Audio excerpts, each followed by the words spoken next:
하나님 말씀은 히브리서 11장 1절부터 4절까지 먼저 읽겠습니다. 믿음은 바라는 것들의 실상이요 보이지 않는 것들의 증거니 선진들이 이로써 인정받았느니라. 믿음으로 모든 세계가 하나님의 말씀으로 복구된 줄을 우리가 아나니 보이는 것은 나타난 것으로 말미암아 된 것이 아니니라. 믿음으로 아벨은 가인보다 더 나은 제물을 하나님께 드림으로 의로운 자라 하시는 인정을 받았으니 하나님이 그 예물에 대하여 인정하심이라. 그가 죽었으나 그 믿음으로써 지금도 말하느니라. 원전으로 다시 보는 히브리서 11번째 시간, 히브리서 11장 말씀을 가지고 사람의 믿음과 하나님의 약속에 이르는 믿음이라는 제목으로 은혜를 나누고자 합니다. 우리 히브리서 11장은 믿음의 장이라고 이렇게 알려져 있습니다. 그래서 성경을 조금이라도 관심을 가지신 분들은 이 내용을 믿음장이다 하는 것은 많이 들어보셨을 것입니다. 근데 사실 오늘 히브리서 11장에서 우리가 생각하는 믿음은 일반적으로 히브리서 11장에는 믿음의 선배들이 이렇게 훌륭한 믿음을 가졌었다. 그러니까 우리도 그 믿음을 본받아야 되지 않겠는가. 이런 관점에서 히브리서 11장을 보게 됩니다. 그렇지만 히브리서 11장은요, 나중에 결론 부분을 보면 전혀 그런 얘기가 아니라는 것을 우리는 알 수가 있죠. 한번 결론을 보고서 오늘 말씀을 쭉 이렇게 같이 나가는 것도 좋을 것 같습니다. 결론은 마지막 끝에서 두 절을 한번 보시고 들어가면 좋을 것 같습니다. 히브리서 11장 세 절을 볼까요? 38절부터 40절까지입니다. 이런 사람들은 세상이 감당하지 못하느니라. 그들이 광야와 산과 동굴과 토굴에 유리하였느니라.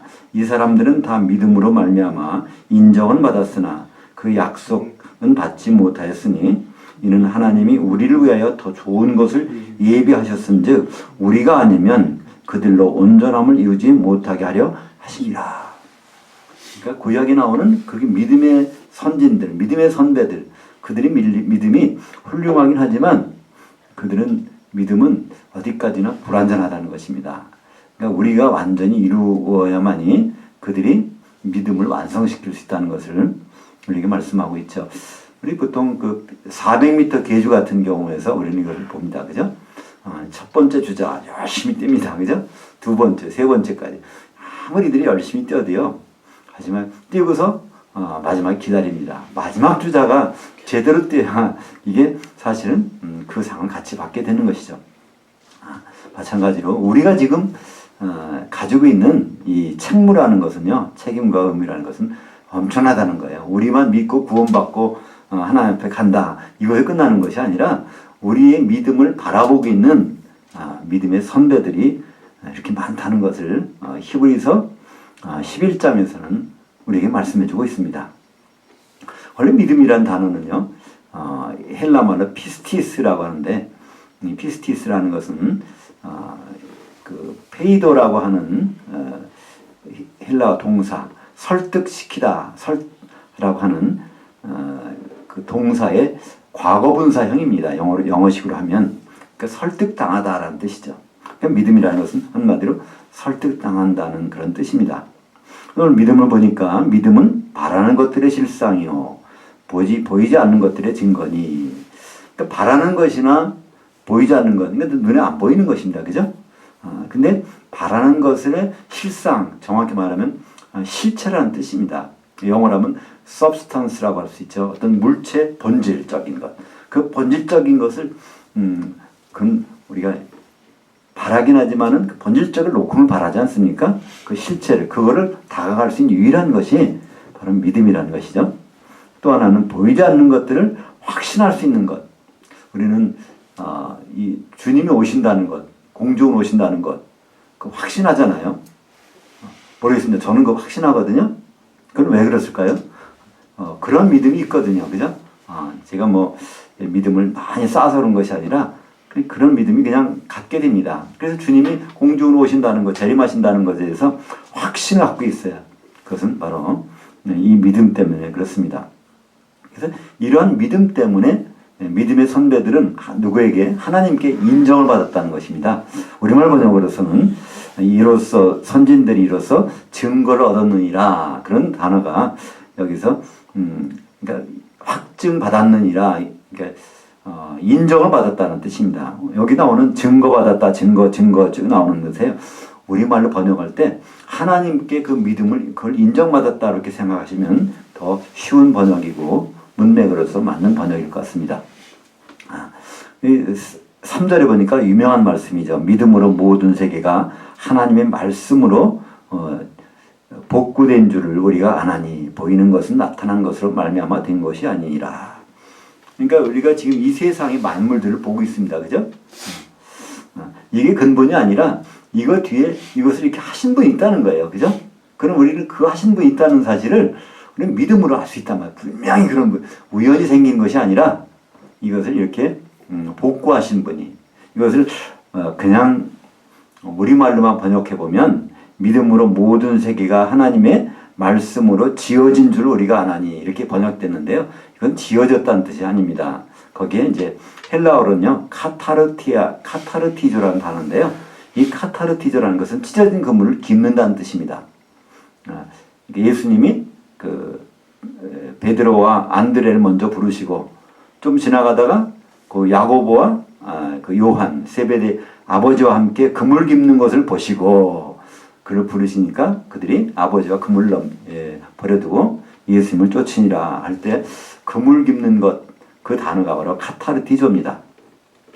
하나님이 다 이거를 이렇게 찢어진 그물을 복구하셨다는 거예요. 뭐래요? 말씀으로. 이게 무슨 말씀일까요? 근데 이것을 이해하기 위해서는요, 창조와 이 만드시는 것, 지으시는 것을 구분해서 봐야만 이것이 보이게 됩니다. 창세기 1장에 보면요, 하나님이 창조하신 말이 나와요. 창조라는 것이 나오는데요. 창조하는 것. 창조하다. 그리고 이제 만들다. 이 동사가 전혀 다른 동사입니다. 빠라하고 아싸. 히브리어의 동사가요. 이 빠라라는 동사는요, 재료가 없어야 됩니다. 한마디로 말씀도 없어야 돼요. 하나님이 생각하시는 것이 나타나는 것입니다. 창세기 1장 1절에 보면 태초에 하나님이 천지를 창조하시니라 뭐를 가지고 뭐 어떻게 말씀도 없으셨어요. 하나님 생각하는 것이 나타나는 것. 그것이 이제 창조입니다. 빛이 있으라 그건요 하나님 말씀하신 거예요. 그죠? 창조하셨는데 창세기 1장 2절에 보면 그게 땅이 혼돈하고 공허하게 돼버렸고 흑암이 있단 말이에요. 그죠? 빛이 없어져 버렸어요. 그 상태에서 하나님은 이제 하나하나 말씀하십니다. 첫째 날에 뭐라고 말씀하시죠? 빛이 있으라. 정확한 번역은요. 빛으로 되라 그런 것입니다. 눈에 안 보이는 엑스레이나 적외선이나 자외선이나 그것이 가시광선으로 이 파동이 바뀌란 얘기입니다. 그게 바뀌어서 바로 열이 나고 거기서 이제 얼음이 녹는 장면들이 이제 생기게 되죠. 그래서 빛이 있으라, 묻이 드러나라, 계속 뭐 식물아 나와라. 계속 하나님은 계속 말씀하십니다. 이 말씀 하나하나 하신 것은요, 창조가 아니라 이것은 복구하신 것입니다. 카타르티조 하신 거예요. 창조는 어디서 됐었죠? 창세기 1장 1절에서 천지를 창조하셨습니다. 그 내용을 구체적으로 말씀하고 있는 것이 이사야서 45장 18절에 보면 거기서 땅을 혼돈하지 않게 창조하셨고 또 어느 정도예요? 사람이 거주할 정도로 이것을 다 이렇게 지어놓으셨다고 말씀하고 계세요. 창세기 1장 1절의 창조는 그냥 하늘, 덩그러니 하늘하고 땅, 지구만 있는 것이 아니라 당장 사람이 있으면은 살 수 있는 정도로 됐다는 것이죠. 그러니까 인간만 없었고, 인간 창조만 없었고, 모든 것은 다 완벽하게 갖춰진 것이 창세기 1장 1절의 창조인데, 창세기 1장 2절에 보면 이거 다 흐트러져 버립니다. 그죠? 그래서 1장 3절부터 하나님은 말씀으로 뭐 하십니까? 빛이 있으라, 빛으로 되라, 묻히어 드러나라. 그 땅에서는 식물이 나와라. 계속해서 하나님은 거기서 말씀을 해가십니다. 전부. 그것을 히브리서 3장에서는 믿음으로 모든 세계가 하나님의 말씀, 이때의 말씀은 로고스가 아니고 레마입니다. 직접 현장에서 하시는 말씀을 레마라고 그러죠. 말씀에는 우리말 번역에서 말씀은 두 가지 단어가 나오죠. 말씀. 근데 이것은 로고스가 있고요. 로고스. 레마라는 말씀이 있습니다. 그러니까 로고스도 우리는 말씀이라고 번역하고 레마도 말씀이라고 번역해요. 로마서 10장에 보면 믿으면 들음에서 나고 들음은 그리스도의 말씀으로 말미암느니라. 이거 로고스가 아닙니다. 레마라는 거예요. 직접 현장에서 들리는 것 같은 그렇게 말씀해 주시는 것 같은 그런 말씀이 내가 받아들이게 될 때 그때 정말 그 믿음을 갖게 된다는 것이죠. 그러니까 똑같은 말씀인데 이게 성경책에 다 있잖아요. 그죠? 누구나 들고 다닐 수 있고 볼 수도 있습니다. 근데 믿음은 다 다르단 말이에요. 이게 바로 레마로 와서 부딪히느냐 그냥 로고스 상태에 있느냐 그것은 다 다른 것입니다. 그러니까 로고스라는 것은 바로 하나님의 논리가 어떤 건 문자로 나타나 있고 그죠? 어떤 것은 또 다른 형식으로 나타날 수 있겠죠. 근데 레마라는 것은 그것이 지금 현재 상태에서 활동하고 있는 것 그것을 레마라고 합니다. 히브리서 11장 3절에서는 바로 이 레마를 통해서 하나하나 복구하셨다는 겁니다. 빛도 복구하시고 흑암에서 빛으로 복구하시고 이게 얼었던 물이 녹으면서 또 이제 묻이 드러나게 복구하시고 또 그 땅 속에 있던 식물이 나오게 복구하시고 그다음에 이제 광명체들 그죠? 이게 그냥 멀리 흐트러졌던 것들을 다시 원위치시켜서 그 전체 시스템을 복구하시고 그다음에 이제 그 넷째 날이죠. 다섯째 날은 바로 공중의 새와 바다의 물고기를 그때는 창조하십니다. 왜 창조하셨을까요? 다 얼어버려갖고 없어진 상태니까요. 땅 속에 들어가 있는 것만 지열 때문에 이것이 보존이 됐지 공중에 있는 것과 물 속에 있는 것은요. 그 영하 몇 도가 되겠습니까? 절대 온도로 따지면 영하로 얼마까지 내려갈 수 있냐면 273도까지 내려갈 수 있습니다. 아마 그때가 그 정도 되지 않을까. 지금 외계를 쭉 나가면요. 토성 같은데 타이탄이라는 그 달에 가서 그 온도를 측정해서 보내준 걸 보면 영하 173도라고 그래요. 마이너스 173도. 그러니까 태양의 거리가 그 정도만 떨어져도 영하가 그렇게 내려가는데 아주 흑암 상태까지 가는 그 온도에서 오랫동안 있다면요. 절대 온도까지. 그래서 절대 0도, 그걸 영하 273도까지 내려갈 겁니다. 그 정도 되면요. 이 새가 어떻게 되겠어요? 물고기는 어떻게 되겠어요? 그러나 땅 속에서 들어와 있던 식물 뿌리 그대로 있지 않겠습니까? 그 동물도 마찬가지고요. 그래서 이거 하나하나를 다 복구하십니다. 그것이 바로 어떻게 복구하실까요? 창세기 1장 1절의 상태를 복구하시는 거잖아요. 거기에서 뭐가 없었습니까? 인간만 없었어요. 그리고 복구하시고 난 다음에 여섯째 날 인간을 거기서 창조하십니다. 그리고 아담을 거기서 만들어내시죠. 이것들 우리가 어떻게 알 수 있을까요? 성경책 읽어서 우리가 알 수 있습니까? 아무리 읽어도요, 믿음이 없으면요, 그 내용들을 우리가 두르지 않는단 말입니다. 근데 믿음으로 그런 것들이, 정말 하나님이 그렇게 완벽하게 창조하셨는데 이것이 다 훼손된 거를 하나님은 첫째, 둘째, 셋째, 넷째, 다섯째, 여섯째 날까지 그것을 다 이렇게 카타르티죠. 그물 찢어진 그물을 깁듯이 하나하나 복구해서 원상복구 해놓으셨구나. 이것은 우리가 믿음으로 알 수 있다는 것입니다. 그래서 믿음의 사람에서 첫 번째 등장하는 사람이 오늘 보니까 아벨이 있습니다. 아벨은 그 형인 가인과 더불어 제사를 드렸습니다. 그죠? 잘 아시는 내용이죠? 가인은 농사진 거 가지고 제사를 드렸습니다. 정확히 말하면 땅을 섬겼다는 뜻이에요. 땅을 섬겨서 나온 걸 가지고 그걸 드린 거고요. 아벨은 양을 잡아서 드렸고. 근데 아벨이 제사는 받으셨는데, 근데 원문에 보면 그렇죠. 아벨과 아벨이 제사는 받으시고 가인과 가인이 제사를 받지 않으셨다. 그러니까 하나님이 제사 받으실 때는요, 재물 보시는 것이 아니라 먼저 뭘 보십니까? 그 사람이 뭘 했으나를 먼저 보신다는 것입니다. 가인과 가인이 한 것에 대해서 보시고 아벨도 마찬가지고. 그러니까 아벨은 뭘 했었죠? 제사 드리기 전에 양을 치는 자라고 말씀하고 있죠. 양을 친다는 것은요, 하나님 만나기 수단밖에는요, 다른 거는 아무 이로운 점이 없잖아요. 이로운 혜택이 없습니다. 양을 쳐봤자 그때는 육식이 허용되지 않았기 때문에 어디다 그거를 환금성도 없는 거죠. 다만 하나님께 나타나기 위해서 그때마다 양을 어디 가서 잡으려고 하면요, 이게 되겠습니까? 항상 준비해 놔야 되는데, 아벨은 그런 사람이었기 때문에 하나님이 그를 의로운 자라, 항상 생각하는 것이 하나님 만나기 위해서 양을 준비하고 있는 자였기 때문에 그는 의로운 자라, 이렇게 하는 인정을 받았다고 성경은 우리에게 말씀하고 있습니다. 아벨이 그걸 했던 거는요, 믿음 때문이었다는 것이죠. 아마 아담과 자기 어머니와 아버지가 한 얘기를 들었는지도 모르겠어요. 그죠? 그 범죄하고 나서 짐승을 잡아서 피를 내가지고 가죽 옷을 입혀준 장면을, 그 얘기를 안 들었겠습니까? 똑같이 얘기를 들었겠지만 가인은 거기에 관계없었어요. 농사를 져서 자기 먹고 사는 거, 하나님 안 도와주셔도 자기 먹고 사는데 지장이 없다는 것입니다. 근데요, 아벨은 양을 치고 있으면요, 하나님이 이거 먹을 거 허락 안 해주시면 이거 굶어 죽게 생겼단 말입니다. 그죠? 전혀 관점이 다르죠. 근데 여기에 대해서 그것이 맞는 해석일까? 그것은 창세기 4장 7절을 보면 우리가 답을 구할 수 있습니다.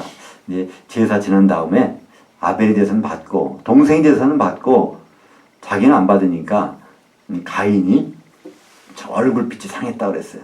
변했다고 그랬습니다.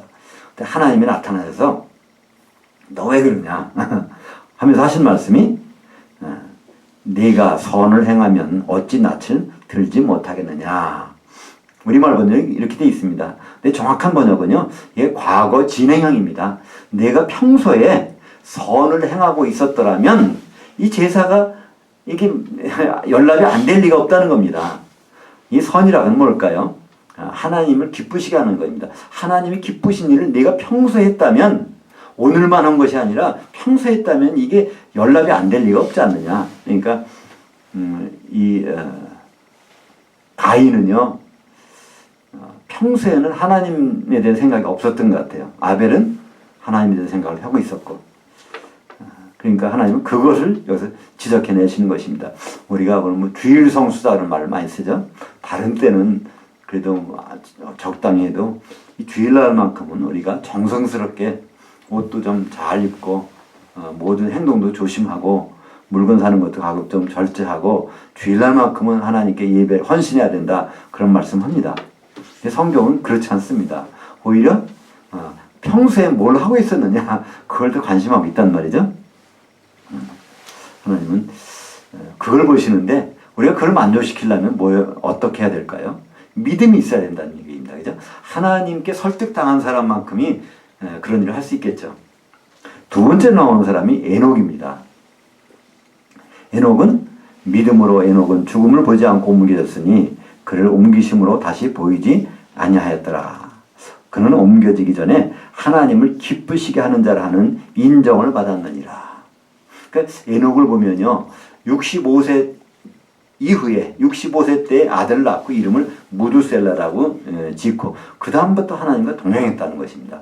그러니까 65세까지는 하나님과 동행했던 적이 없어요. 65세가 딱 된 다음부터 아들 낳더니 무두셀라라고 지었습니다. 이 무투라는 것은요, 죽는다는 뜻이고 셀라라는 것은 보낸다는 뜻입니다. 그러니까 얘가 죽으면 하나님이 홍수의 심판을 보낸다. 그것이 바로 에녹이 아들 이름을 지은 내용입니다. 그러니까 하나님은 어떻게 경험했는지 모르겠지만 그때부터 그 믿음이 생긴 거예요. 얘가 죽을 때 하나님은 홍수의 심판을 보낸다는 그 믿음이 에녹은 갖게 된 거라는 거예요. 그래서 그런 생활로 300년을 산 것입니다. 당연히 그렇게 되겠죠? 매일매일 그 아들 이름 부를 때마다 무두셀라 부를 거 아닙니까? 그게 신앙 고백인 거예요. 그 에녹으로서는 아들 이름 부를 때마다 얘가 죽을 때 반드시 하나님 심판을 보내셔. 그러니까 이 세상은 반드시 심판을 날이 온다는 것을 생각하고 사는 사람이 에녹입니다. 가만히 에녹을 보면요, 300년 동안 뭐 했냐면 자녀를 낳으면서 하나님과 동행했다고 돼 있어요. 그러니까 자녀를 낳았다는 얘기는 뭐니까 이 세상 생활을 충실히 했다는 얘기입니다. 그죠? 애를 낳았으면 그냥 애만 낳고 그냥 버려두고 가는 것이 아니라 그 먹이고 키우고 교육시키고 다 해야 될 거 아닙니까? 그러니까 다른 사람하고 똑같이 생활했지만 생각은 다르다는 거예요. 하나님 생각은 이거는 심판하시겠다는 거고, 바로 에녹도 분명히 심판이 있다는 것을 염두에 두고 산 사람입니다. 근데 에녹 말고 모든 사람들은 하나님의 심판에 대해서 관심이 없던 사람들이에요. 하나님. 그것이 바로 하나님을 기쁘시겠다고 말씀하고 있습니다. 하나님의 생각을 알고 사는 사람을 하나님은 기쁘시게 한다는 것이죠. 그래서 6절에 보니까 믿음이 없이는 하나님을 기쁘시게 하지 못하나니. 그러니까 우리는요, 믿음이 없으면 하나님을 기쁘시게 할 수 없어요. 이게 무슨 뜻일까요? 하나님의 의도와 하나님의 생각과 하나님 뭘 하려고 하시는지를 하나님의 일정표를 알지 못한다 하면요, 하나님을 기쁘시게 할 수 없다는 것입니다. 에녹은 하나님의 일정표를 알았어요. 이제 얼마 전에 무두셀라가 죽으면 무두셀라가 몇 년 살았죠? 969년을 살았어요. 그죠? 그러니까 969년 뒤에 바로 홍수 심판으로 노아 홍수가 있어서 다 쓸어버리신다는 것을 에녹은 그 믿음을 갖고 산 사람입니다. 그래서 그는 하나님을 기쁘시게 하는 거죠. 또 한 사람이 있죠? 노아도 마찬가지입니다. 성경에는요, 하나님과 동행했다고 이렇게 기록으로 남은 사람 딱 두 사람밖에 없습니다. 우리가 보면 그 구약의 믿음의 사람들이 굉장히 많은 사람들이 있는데 그들이 굉장히 하나님과 동행했을 것 같죠? 물론 동행했는데 성경에 기록이 빠질 수는 있습니다. 근데 성경에 기록으로 남겨놓은 사람은 딱 두 사람밖에 없어요. 창세기 5장 22절에 보면 거기에 에녹은 무두셀라를 낳은 후 300년을 하나님과 동행하며 자녀를 낳았으며, 창세기 6장 9절에 보니까 이것이 노아의 족본이라 노아는 의인이요 당대의 완전한 자라 그는 하나님과 동행하였으며. 하나님과 동행한다는 뜻이 뭘까요? 하나님과 손 붙잡고 다닌다는 뜻일까요? 아모스 3장 3절에는 이런 말씀이 있습니다. 사람이 뜻이 다르다면 어떻게 동행할 수 있느냐. 그러니까 이 동행이라는 것은 뜻이 같은 겁니다. 하나님의 생각이 어떻다 그러면 우리가 그 생각을 공유한다면요, 그것은 하나님과 동행하는 것입니다. 그 사람이 자녀를 낳고 살든 무슨 직장을 갖고 살든 어떤 직업을 선택하든 무슨 일을 하든 간에 하나님의 생각과 같은 공유하고 있으면 성경에서는 그 사람을 하나님과 동행한다고 말씀하고 있죠. 노아가 그렇지 않습니까? 딴 사람들은 노아 보고 저거 헛일 하는 거 아니야? 그럴 겁니다. 그죠? 육지에다가 이 큰 방주를 져놓고 그러고서 이게 홍수가 날 거를 대비하고 있으니 딴 사람들은 이상하지 않습니까? 그죠? 근데 노아는 왜 그걸 하고 있었을까요? 물론 하나님이 하라고 할 수도 있지만, 하라고 해서 그것도 맞는 말이지만, 분명한 거는요, 비가 와서 홍수가 난다는 걸 분명히 믿음으로 가지고 있기 때문에 열심히 하는 거 아니겠습니까? 그러니까 그게 없으면 자기도 죽어버리니까, 물에 빠져서. 그래서 자기는 그것은 믿음 때문에 그걸 한 것이고, 그 믿음은 바로 하나님의 뜻을 공유한 것이죠. 또 한 사람이 이제 나옵니다. 세 번째. 그 사람은 바로 아브라함이죠. 믿음으로 아브라함은 부르심을 받았을 때 순종하여 장래의 유업으로 받을 땅에 나아갈새 갈 바를 알지 못하고 나아갔으며. 그러니까 하나님은 아브라함을 부르시죠. 갈대아 우르에서부터 부르시고, 그 다음에 하란 땅으로 갔을 때 거기서 또 부르셔서 마지막으로 가나안 땅으로 이제 부르십니다. 근데 이 가나안 땅이 아브라함에게 주실 땅이었을까요? 여기 보니까요, 장래 유업으로 받을 땅이라고 그러는데요, 사실 가나안 땅은 아브라함이 유업을 받은 땅이 아닙니다. 만약에 유업을 받았다 그러면요, 거기에 뭐가 있어야 될까요? 주춧돌을 세우고 아주 그 고정식, 이동식이 아닌 고정식 건물을 짓고 살아야, 거기에 바로 하나님 주신 영원한 땅이잖아요. 기초석이 있어야 돼요. 그죠? 기초석이 없는 건물을 지으면요, 이건 아무 의미가 없습니다. 근데 아브라함은요, 가나안 땅에서 한 번도 선박 위에 다른 걸 지은 적이 없어요. 그게 무슨 뜻일까요? 앞으로 있을 것을 바라보면서 갔다는 것입니다. 9절에 그 말씀이 있습니다. 믿음으로 그가 이방 땅에 있는 것 같이 약속의 땅을 목표로 하여 거류하여 동일한 약속을 유업으로 함께 받은 이삭 및 야곱과 더불어 장막에 거주하였으니. 우리말 번역은 약속의 땅에 거류하였다고 됐는데요, 정확한 번역은요, 약속의 땅을 목표로 해서 거주했다는 그 헬라어의 그 전치사 중에 에이스라는 게 있습니다. 에이스. 이거는 영어로 하면 into라는 뜻입니다. into. 목표로, 어디 안으로, 그 속으로 약속의 땅이라는 그 목표를 가지고 텐트 치고 살았다는 얘기입니다. 누구예요? 그 아들과 손자와도 마찬가지로. 그러니까 마찬가지로 이삭도요, 건물 진 적이 없습니다. 기초가 있는 건물 진 적이 없어요. 야곱도요, 기초석이 있는 건물 진 적이 없습니다. 10절에 그 이유가 나옵니다. 이는 그가 하나님이 계획하시고 지으신 터가 있는, 기초석이 있는 한 성을 바랐습니다. 그러니까 왜 기초를 안 놓고서 텐트만 치고 살았냐? 설명이 나옵니다. 왜라고요? 하나님이, 여기 정확한 번역은요, 하나님이 설계자시고 하나님이 건축주가 되시는, 원래 단어는 그런 단어입니다. 하나님이 설계자시면서 건축주이신 이분이 터에다가 세워놓으신 그 한 성, 한 도시, 그것이 뭘까요? 새 예루살렘 성이겠죠? 그것을 바랐기 때문에 가나안 땅에 가서도 한 번도 주춧돌을 놓고 집을 지은 적이 없다는 것입니다. 이것이 무엇 때문이었을까요? 믿음으로. 아브라함도 그래서 믿음으로 그것을, 그러니까 참 우리가 새 예루살렘이라는 걸 상상할 수 있지만은 아브라함은 거기에 대한 자료도 없었을 텐데 참 그 성을 바라고, 좀 나이가 들면 좀 생각 바뀔 수도 있지 않을까요? 나이가 들면, 야, 아브라함이 175세 죽었는데 한 150세 넘어서부터는, 야, 이 텐트만으로 살기엔 좀 힘드니까 우리 좀 이렇게 고정식으로 뭐 주춧돌도 넣고 한번 이렇게 살아보자 하는 생각도 들 텐데, 성경에 기록된 걸 보면 한 번도 그렇게 살았던 적이 없던 것 같습니다. 그 성에 대해서 성경은 우리에게 대답을 해줍니다. 요한계시록 21장 14절. 어떤 성이 주춧돌이, 기초석이 있었는가? 그 성의 성곽에는 12 기초석들이 있고 그 위에 어린 양의 12사도의 12이름이 있더라. 이 모습을 아브라함은 믿음으로 바라보고 가나안 땅에 와서도 자기 집을 안 짓고 텐트만 지고 살았다는 것이죠. 그것을 그 이삭한테도 물려주고 또 야곱한테도 물려주고, 바로 야곱이 이스라엘 백성들 조상 아닙니까? 그러니까 이스라엘 백성 조상들은 원래 그것을 목표로 살았죠. 언제까지요? 예수님 오실 때까지 그러라고 했는데 그들은 아직도 기다리고 있습니다. 예수 그리스도를, 메시아를 기다리고 있죠. 그 모든 것들은 13절에 이유가 있습니다. 13절에 이 사람들은 다 믿음을 따라 죽었으며 약속들을 받지 못하였을 때 그것들을 멀리서 보고 환영하며 또 이 땅 위에서 외국인들과 나그네임을 고백하였으니, 이 약속이라는 것은 완성된 약속품, 새 예루살렘의 그것에 대해서 그들 본 적이 없다는 거예요. 그것은 바로 믿음을 따라서 바라보고 나갔다는 거 말씀하고 있습니다. 14절과 15절, 16절은요, 그것을 다른 고향 땅으로 생각합니다. 고향, 우리말 번역은 본향이라고 했어요. 본향을 헬라 말로 파트리스라고 하는데요. 여기서 나온 말이 그 아버지를 파트레라고 그러잖아요. 그러니까 여기서 나온 father가 여기서 나오죠. father.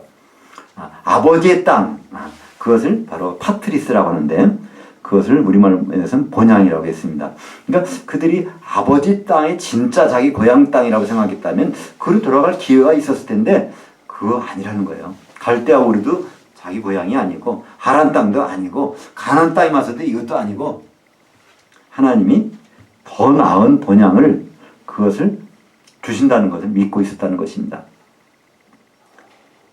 그건 바로 16절에 보니까 하늘에 속한 것이라는, 하늘에 속한 것이 뭘까요? 바로 우리는 시온성이라고도 하고 요한계시록에서는 그것을 바로 새 예루살렘 성. 그러니까 새 예루살렘이요, 요한계시록 21장에 보면 새 하늘에서부터 내려오잖아요. 그죠? 하늘에 속한 것이 쫙 내려옵니다. 오늘 중요한 핵심 단어가 히브리서 11장 10절과 16절에 나옵니다. 16절에 보면 그들이 이제는 더 나은 본향을 사모하니 곧 하늘에 속한 것이라. 이러므로 하나님이 그들의 하나님이라 일컬음을 받으심을 부끄러워하지 아니하시고 그들을 위하여 한 성을 예비하셨느니라. 한 성.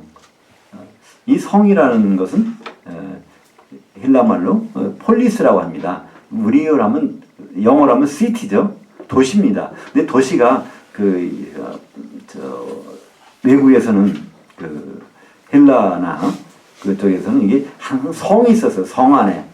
우리나라도 보면은 저 남산, 남대문, 서대문이라고 옛날에 성을 쌓았다고 그랬죠. 그게 서울, 경성, 서울이라고 하는 도시였습니다. 그죠?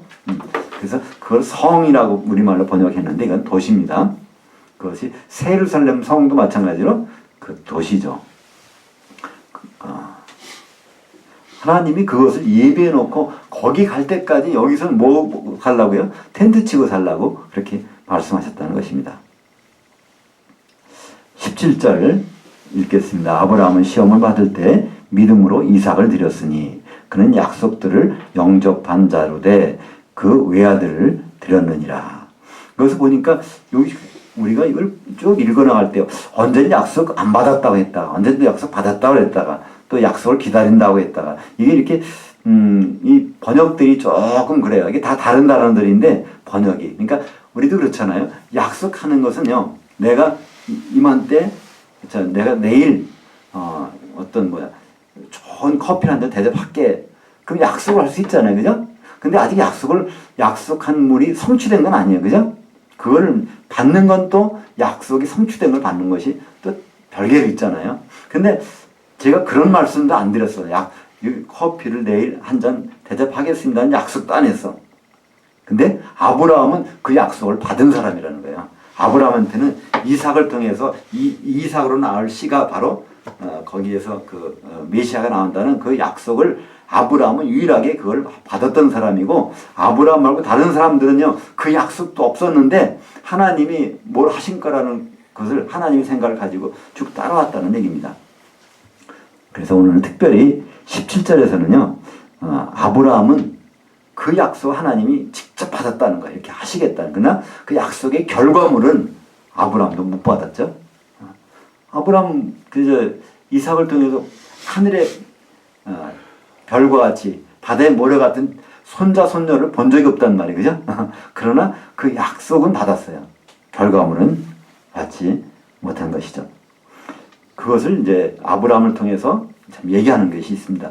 이삭을 바쳤는데 이게 독생자, 모노게스라는 독생자를 바쳤다는 거예요. 바칠 수 있던 이유가 그걸 바치면 반드시 바로 그 맏아들로서 부활한 그 이삭을 받을 거라는 걸 생각을 했다는 것입니다. 물론 여기에 맏아들이란 단어는 안 나왔습니다.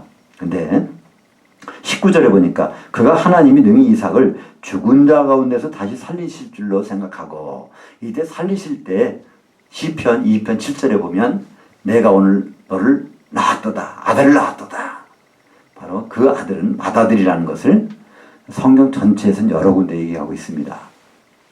바로 사도행전 13장 33절과 34절에 예수님 죽었다 부활하실 때 바로 너는 내 아들이다 이렇게 했다고 시편 2편 7절을 사도행전 13장 33절과 34절은 그것을 해석해 주고 있습니다.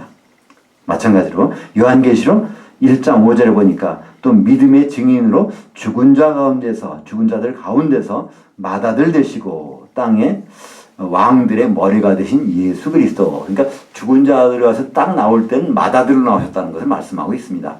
맏아들이라는 건 뭘까요? 자녀를 많이 낳을 수 있다는 거죠.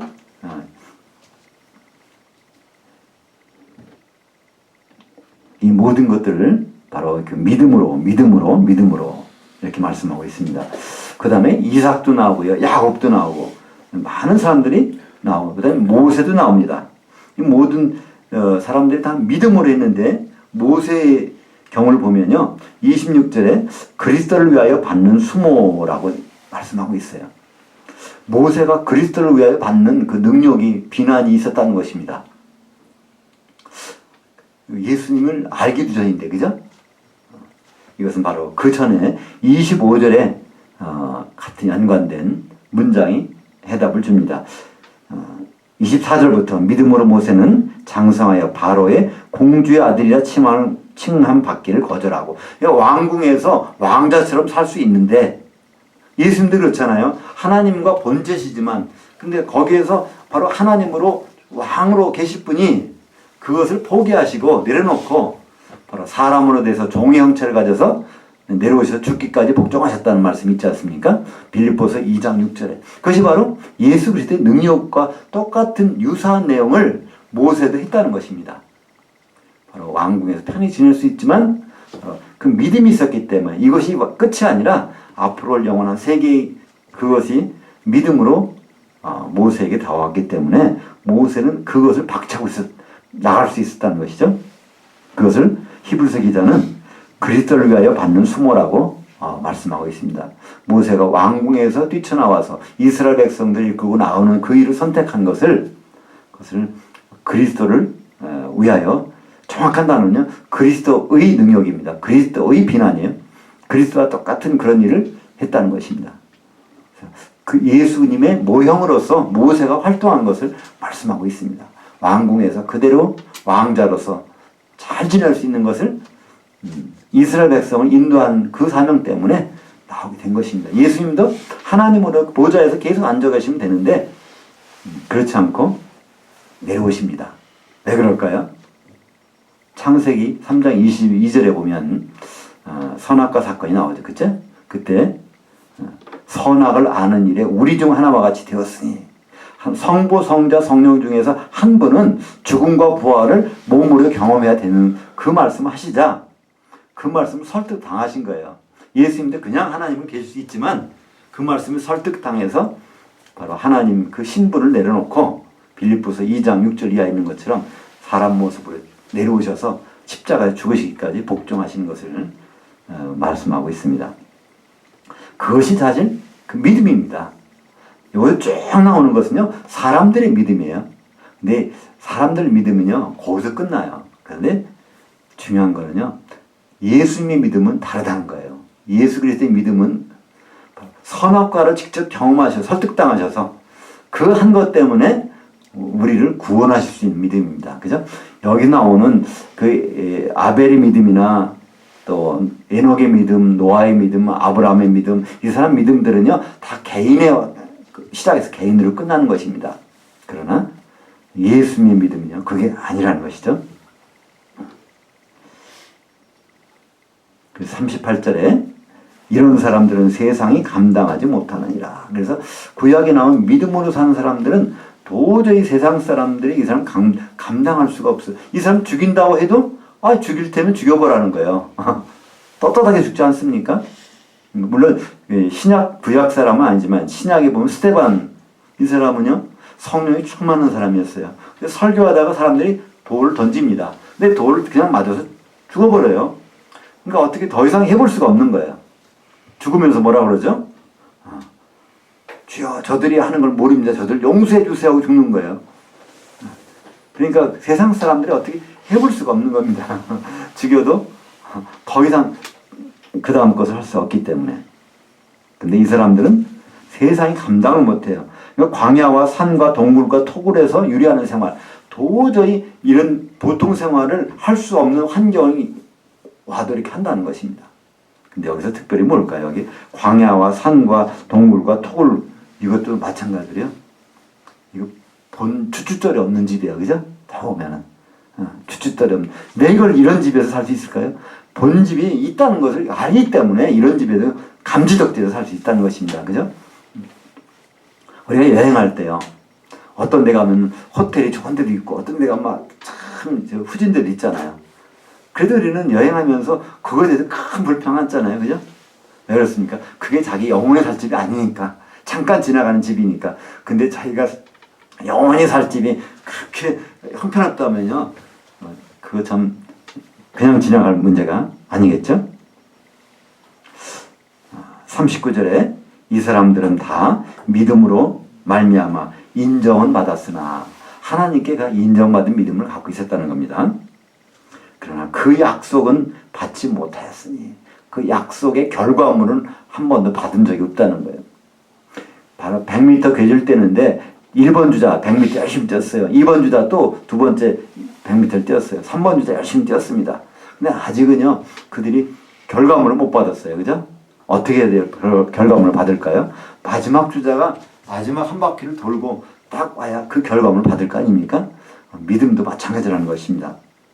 히브리서 기자는 그것을 이런 그 릴레이 방식으로 우리에게 이걸 소개하고 있습니다. 40절에 오늘 말씀 결론입니다. 이는 하나님이 우리를 위하여 더 좋은 것을 예비하셨습니다. 우리가 해야 되는 일이 그게 다 좋은 거라는 거예요. 우리가 아니면 그들로 온전함을 이루지 못하게 하시니라. 그들에게 온전한 것이 뭘까요? 그들에게는 온전한 것은 영원한 거처예요. 주춧돌이 있는 집이란 말이에요. 그죠? 주춧돌이 있는 영원한 새 예루살렘이 그들에게는 필요한 거예요. 그 속에 들어가서 살아야 되는데 그걸 누가 이룬다고요? 그걸 이루는 거는요, 우리 성도들이 새 예루살렘을 일러놔야 그 속에 그들이 들어와서 하나님과 더불어 영광스러운 삶을 살게 된다는 것입니다. 우리는 성경을 볼 때 또 성도와 그러니까 하나님의 자녀와 하나님의 백성을 구분 안 할 때가 있어요. 그죠? 구분할 때도 있고 안 할 때가 있는데 성경은 그것을 구분합니다. 우리는 하나님 백성 되지만 동시에 하나님이 자녀란 말이에요. 근데 하나님의 자녀가 다 하나님 백성이 모두가 하나님의 자녀는 아닙니다. 그걸 구분하고 있습니다. 오늘 히브리서 11장은 믿음에 대해서 쭉 말씀하고 있는데요. 히브리서 11장을 들어오기 전에 10장 마지막 절에 있는 말씀 한번 보겠습니다. 히브리서 10장 39절. 우리는 뒤로 물러가 멸망할 자가 아니요 오직 혼을 구원함에 이르는 믿음을 가진 자니라. 지금 혼의 구원의 선수라는 거예요. 우리 성도들은요, 혼의 구원을 같이 이루어내는 선수들이라는 거예요. 영의 구원은 다, 구약 사람도 영의 구원 받을 수 있어요. 왜냐하면 이 영의 구원은 각자 받는 거거든요. 바로 예수 그리스도의 보혈을 믿으면 각자 받는 겁니다. 그거는. 근데 혼의 구원은요, 각자 받는 게 아닙니다. 그건 같이 받는 거예요. 혼이라는 건 생각이잖아요. 생각이 같아지려면요, 우리는 자기 생각 내려놓고 예수 그리스도의 생각 안으로 들어오는 것인데, 이러한 믿음, 이것은요, 예수님의 믿음밖에 다른 믿음이 없습니다. 예수 그리스도의 그분의 믿음으로 우리가 통일되는 것밖에 없다는 것입니다.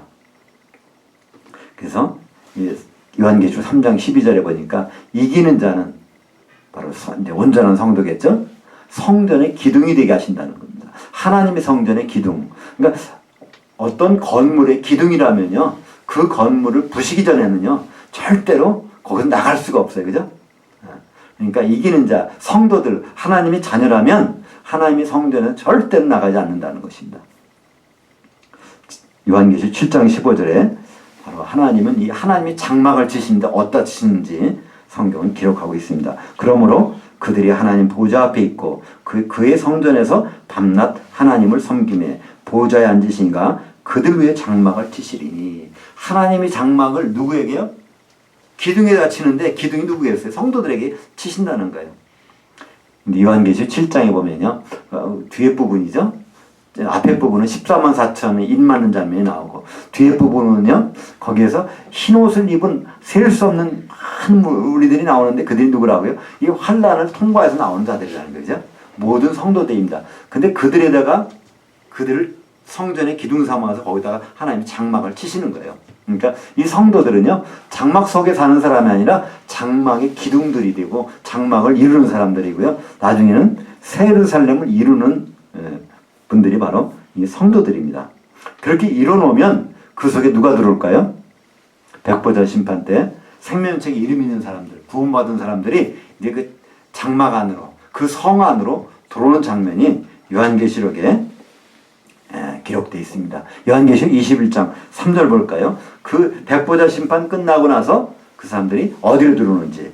내가 들으니 보좌에서 큰 음성이 나서 이르되 보라 하나님의 장막이, 이게 새 예루살렘 성이죠, 사람들과 함께 있음에 하나님이 그들과 함께 계시리니 그들은 하나님의 백성이 되고 하나님은 친히 그들과 함께 계셔서. 그래서 이 구원받은 하나님 백성들이 새 예루살렘인 하나님의 장막으로 들어오는 장면이 기록이 되어 있습니다. 요한계시록 21장 7절에 이기는 자는 이것들을 상속으로 받으리라. 나는 그의 하나님이 되고 그는 내 아들이 되리라. 그러니까 여기서 이기는 자, 성도들은 하나님의 아들이 되고 하나님의 자녀가 되고 하나님의 백성들은 이제 그 장막 안으로 들어오게 되고, 이것을 성경은 구분하고 있다는 것이죠. 요한계시록 21장 14절 만국이 그 빛 가운데로 다닐 것인데, 이 만국이라면 세상 모든 나라 백성들, 모든 하나님의 자녀들이, 백성들이, 자녀들이 아니고 백성들이 이제 성 안으로 들어와서 새 예루살렘 성 안으로 들어와서 다닐 것인데, 미래형입니다. 근데 그 현재형이 있어요. 땅의 왕들은 자기 영광을 그 성으로 운반하도다. 이거 현재형입니다. 바로 땅의 왕들이 누구죠? 땅이란 교회입니다. 요한계시록에서 땅은 교회인데요. 거기에 왕들이라는 것은요, 바로 이 성도들 얘기합니다. 우리는 왕 같은 제사장들이라고 그러잖아요. 요한계시록 1장, 우리가 좀 전에 봤던 5절에도 땅의 왕들의 머리가 되신 예수님이라고 그랬어요.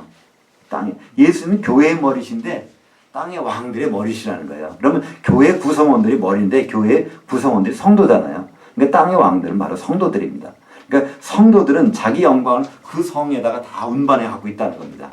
근데 거기에 장차 만국이 여러 사람, 나라, 백성들이 그 안으로 들어오게 된다는 것을 말씀하고 있습니다. 바로 우리는 이 구약의 믿음의 선진들이 바라고 바랐던 그 기초석이 있는 그런 도시, 그걸 이루는 사람들이고요. 그걸 이루면 그분들이 이 속에 들어오게 될 것입니다. 오늘 히브리서 1장에 나오는, 히브리 11장에 나오는 이 앞에 나오는 모든 믿음들은 사람들의 믿음입니다. 우리는 사람의 믿음은 한계가 있어요. 개인 구원은 할 수 있지만요, 다른 사람의 구원은 할 수가 없어요. 근데 바로 하나님 예수 그리스도 안에 있는 믿음, 약속을 받는 믿음, 우리는 바로 혼의 구원을 이루게 하는 믿음이고, 그 속으로 사람들이, 하나님 백성들이 들어와서 다니게 하는 그런 완전한 일을 하는 것이 바로 우리 성도들이 할 일입니다.